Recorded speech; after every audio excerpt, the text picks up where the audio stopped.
We're gonna have a little lighthearted fun today, don't take it so seriously, but there's some interesting findings to check out. Let's find out if anyone played Minecraft. Ladies and gentlemen, welcome. I am BD, and this is Did Anyone Play, a series where we investigate, analyze, and determine the truth about how much gamers have truly played a game like Minecraft. How do we do this? We use trophy and achievement milestones within games and then compare those results to an ever-growing database to evaluate and rank games compared to the rest of the industry. Using objective data and statistical comparisons, we can draw conclusions. We aren't reviewing the game in a traditional sense. Our goal is to provide analysis that can be better used to understand player behavior while ignoring game sales and hype to ensure we see reality as it truly is. Please drop a like or a sub to the channel if you want more of these types of videos. We're just starting out, so anything you can do is very much appreciated. And a quick spoiler warning, as we may be talking about some elements of late game progression. So let's find out if anyone actually played Minecraft on PlayStation and Xbox. We need to note that Minecraft is a messy game to look into. Item 1 is that there are many versions of Minecraft from countless platforms to different versions like Java and Bedrock. Also, achievements are not the same on all platforms as PC, for example. The achievements are not global for an account, but tied to an individual world, and that's why we cannot include them in our analysis. So we are going to be focusing on Xbox and PlayStation to get as best a view of Minecraft as we can. We also need to point out that no milestone can be achieved if a world has been moved to creative mode. Once in creative mode, even if you move a world back to survival, no trophies will pop. But you can achieve milestones in peaceful mode while in survival. So that's what you should keep in mind with this data. Remember that all percentages we'll be talking about here come from the total number of players that have actually launched and or played the game, not bought the game. So these results are a full reflection on how gamers played Minecraft. The first milestone that players will likely reach is called taking inventory. This milestone is achieved once a player simply opens their inventory. So how many players made it to this very first early milestone for Minecraft? On PlayStation, 83.8% of players got to this first milestone, and for Xbox, it was 59.2%. So let's pause here to evaluate. This result messed with my mind a lot. How did 40% of players on Xbox never open their inventory? Even PlayStation lost close to 20%. It's a big deal for such a simple milestone, but if I were to guess, this is caused by gamers only playing in creative, meaning around 40% of Xbox players play exclusively in creative and 16% for PlayStation. It's a possible explanation for what we see here, and the most glass is half full explanation I can come up with. Here's a quick look in graph form, and I put the database average up there. You can see that PlayStation is above the industry average while Xbox is well below the average. It is what it is. So what is Minecraft? Only one of the best known video games of all time. Minecraft is essentially a sandbox survival game with a blocky, procedurally generated world that launched with very little in terms of player goals except to craft, build, and survive. Over many years, new game mechanics, bosses, and additional content have been added, and continuously evolved what was the original game offering. Player estimates put Minecraft in the 50 to 100 hour category for average game completion, although obviously players can essentially play forever in Minecraft and never complete it. It was developed by Mojang and published by Mojang and Xbox Game Studios. Minecraft has been released many times on many platforms, but for this analysis we will look at PlayStation and Xbox in September of 2014. The second milestone all players would likely reach is called Time to Mine. This is awarded after a player first crafts a pickaxe from wood and sticks. PlayStation had 68.9% of players do this, and Xbox hit 47.5% of players. So now we're past the part where players might have been in creative mode to some degree, and this early milestone is also pretty low. PlayStation dropped about 15%, and Xbox lost another 12%. PlayStation is still strong compared to the industry average, and Xbox is still below. It's always good to understand the competition a game was up against when it launched. What was happening around September 4th, 2014 in the gaming world? Well, titles like Destiny, Metro Redux, and NHL 15 came out around this time on the platforms. Looking at Google Trends here, we can see that Minecraft in blue was dominating at the time of release. Not only that, but as Minecraft had been around since 2011, in some form or another, there's no bump or drop off. As everyone knows, Minecraft is a juggernaut. So hype was solid for Minecraft, and competition wasn't important because there really is no competition for Minecraft. We like to pick a mid-game marker for our third milestone. For Minecraft, we chose Into the Nether. This is awarded after the player creates their first Nether portal. This is not a trivial effort, and it wasn't part of the original Minecraft feature set, so keep that in mind. How many players are left at this point in the game?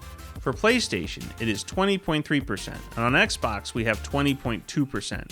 So this is interesting as now PlayStation has a huge drop. Both consoles are now nearly identical in their player percentage for achieving the Nether portal. You could at this point have a lot of players switching to creative, and that might account for the loss.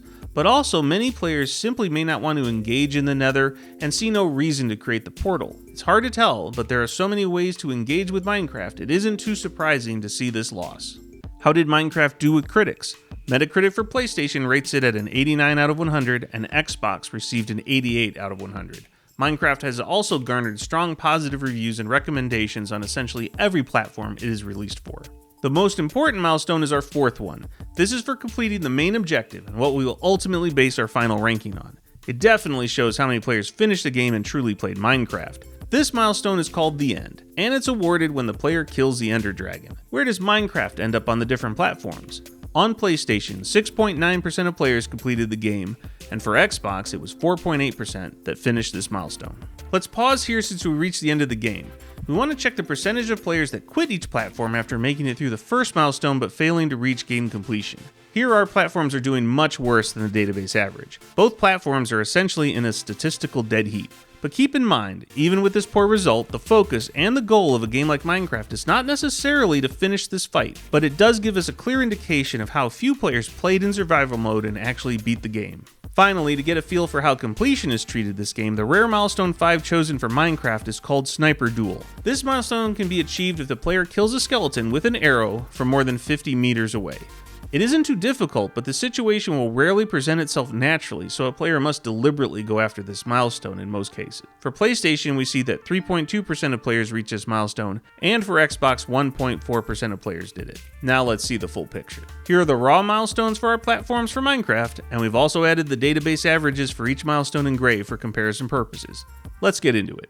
For Minecraft, it does seem strange that there's this huge separation at the start between PlayStation and Xbox. It's possible this is a Game Pass effect, but it's also possible that players on Xbox are more likely to play in creative mode only. It's not something I think we can determine, but it needs to be a consideration. The loss in players between milestone 1 and 2 are actually more impactful when you consider it's a loss of players that checked their inventory but never crafted a pickaxe. The large drop-off at milestone 3 should be expected in Minecraft, as the Nether and even the End are both highly optional and intentional goals, and ones that aren't necessarily easy to uncover without outside game knowledge.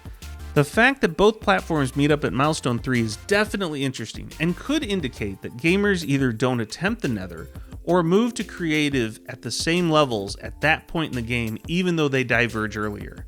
The drop from beating the Ender Dragon and completing milestone 5 is very low, which is an indication that gamers that beat the end of the game were willing to stretch and complete most milestones there were to achieve. So that's our final tally for our milestones, but now let's see how the game stacks up against all other games in our database and find out if anyone truly played Minecraft. We use milestone 4 as our ultimate ranking target. Here are the results for each platform for milestone 4 once again. It's time to reveal the final rank Minecraft has in our database. Here we go. PlayStation is a 1 out of 10 and Xbox is a 0 out of 10.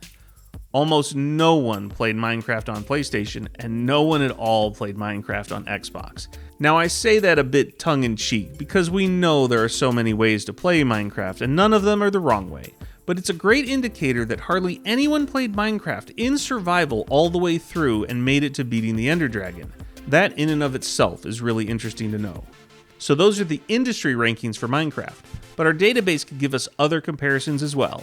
Let's break it down. Here we can show the breakdown for Minecraft across class, genre, review score, and game length. Please keep in mind that because we are comparing data across smaller subsets, the statistical power of these rankings are far weaker than our industry ranking. Starting off with class comparison, Minecraft at its core is an indie game. So ranking it compared to all other indie contemporaries, we see that PlayStation is still ranked at 1 and Xbox is ranked at 0. No one really played Minecraft compared to other indie games.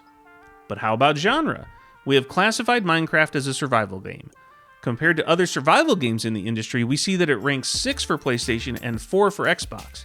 This is interesting as it means that as far as survival games go, Minecraft actually has an average amount of gamers complete the game. That's a solid result for sure. Next is ranking based on reviews. The scores for Minecraft put it in the category with games that have scored in the 80s for Metacritic. The review rankings compared to other similarly reviewed games have PlayStation at a 1 and Xbox at a 0. No change from our industry ranking there. Lastly is ranking based on average game completion length. Minecraft is in the 50 to 100 hours range. Rankings compared to similar length games has Minecraft rank on PlayStation at a 1 and Xbox at a 1. So those are the rankings, but let's see if we can tease out other observations by looking at these results in different ways. It's time for the deep dive. Let's start with progressive player loss. Each milestone shows how many total players have stopped playing the game at that particular point. Here we can see the decent start for PlayStation, but weak start for Xbox. And at milestone 3, you can see that they are nearly a match for losses, with PlayStation doing slightly better through milestones 4 and 5. Moving on, we can look at milestone player retention. This calculation only takes into account the player population loss as a percentage compared to the previous milestone. Xbox has large drops at all milestones except 2. PlayStation holds decently early, but then it hits huge drops in the later 3 milestones. Milestone 5 for Minecraft is actually really good compared to most game results, but it's likely because so few players are left at milestone 4. How about completionist? How did the rarest milestones shake out on the different platforms? PlayStation is dominant here with 70% compared to Xbox 30%. This could be an effect of the Platinum Trophy on PlayStation, which helps entice completionists with a larger carrot for getting everything accomplished. Finally, we check on early versus late game retention. When you read a chart like this, the best performers are further away from the center of the circle. Early game PlayStation was dominant as seen by our earlier data, but endgame loss, both platforms are nearly identical. And completionist loss returns back to a similar ratio as the start, where PlayStation outperforms Xbox. Let's take one final look at all the platforms and their milestone 4 results, but this time we show you the full percent rank within our database. This is to give you a detailed view of how the rankings played out. Use this data as you will. Let's wrap this up. So what are our major takeaways from all the data? Minecraft's rankings show that nearly no one actually played Minecraft on PlayStation or Xbox, but there is some reasonable understanding as to why this might be. There are so many ways to play Minecraft, and not all of them allow players to achieve milestones. Simply putting a world in creative mode stops that from happening. But what the data shows is that the overwhelming results of how players actually played Minecraft is that they didn't play it properly. By that I mean survival mode, all the way to beating the Ender Dragon. That's the default for Minecraft, but it looks like that's not the default for the gamer. One question that's hard to answer is the why. Did gamers quit playing Minecraft before they ever got to the Nether or the End? Or perhaps the harder late game content isn't enticing for most, and so they simply choose not to engage with it. Or is creative mode in Minecraft far more popular, and thus the lower percentages on the milestones? Likely it's a bit of all of them. One sad item is the lack of PC milestone data. It would be great to show one of the largest platforms for the game and how gamers engage with Minecraft. But since the design of the game is to have milestones within a world on PC and not globally, there's no way to effectively get that data. Minecraft is a unicorn. It's one of those games that just hit across the gaming consciousness. I'm not sure who hasn't at least played Minecraft for a bit in their life. So we know the huge numbers that likely have tried the game, but our data does suggest that very few ever really play the game and experience it in a survival sense all the way to beating the Ender Dragon.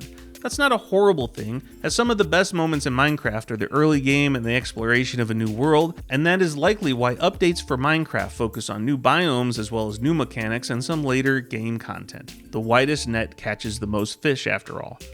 Hopefully you found all this data interesting and we all learned a little bit more about our gaming world today, and Minecraft in particular. And that's a wrap. If you enjoyed this video, don't forget to do all the YouTube support stuff. Give us a like and a sub if you haven't already. Love to read any comments you have down below. What conclusions did you all take from this data? And of course, feel free to suggest the next game we should look at to determine if anyone played it. Until then, take care of yourself and each other.